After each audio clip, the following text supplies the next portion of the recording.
है तो हम लोग आराम से पूरा नंबर ला सकते हैं। सबसे पहला नंबर चैप्टर, ध्यान रखिएगा, सबसे पहला नंबर चैप्टर जो हमारा लाइट वाला चैप्टर है, जो प्रकाश वाला चैप्टर है, इसको तो आप लोग जरूर पढ़िएगा। अब प्रकाश में अपवर्तन भी और प्रवर्तन भी, ठीक है ना।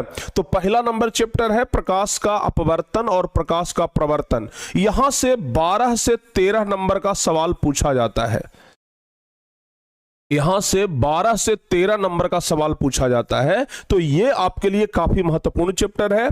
चाहे आप किसी चैप्टर को पढ़ें ना पढ़ें, लेकिन इस चैप्टर को जरूर पढ़ लीजिएगा। अच्छा, उसके बाद सर कौन सा चैप्टर? उसके बाद आता है तीसरा नंबर चैप्टर हमारा, विद्युत धारा। विद्युत धारा, ठीक है ना। ऐसे अगर प्रकाश के अपवर्तन और प्रवर्तन को अगर अलग अलग करेंगे तो ये चौथा नंबर चैप्टर हो जाएगा, लेकिन अगर दोनों को हम एक साथ कर दिए तो ये तीसरा नंबर चैप्टर में आएगा। विद्युत धारा जो चैप्टर है ना, वो फिजिक्स के लिहाज से काफी इंपॉर्टेंट चैप्टर है और यहां से परीक्षा में 10 मार्क्स का क्वेश्चन पूछा जाता है। 10 मार्क्स का क्वेश्चन पूछा जाता है। ऑब्जेक्टिव सब्जेक्टिव मिला करके हम बात कर रहे हैं। तो ये चैप्टर काफी महत्वपूर्ण है।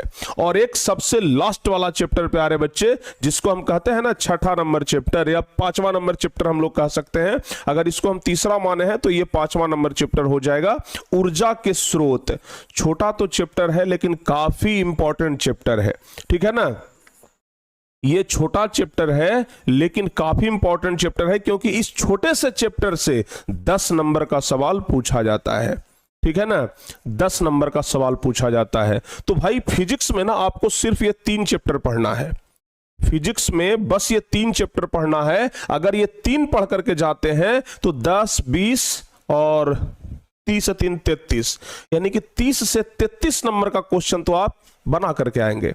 और फिजिक्स में अगर इतना बना लिए तो पर्याप्त है, ठीक है ना।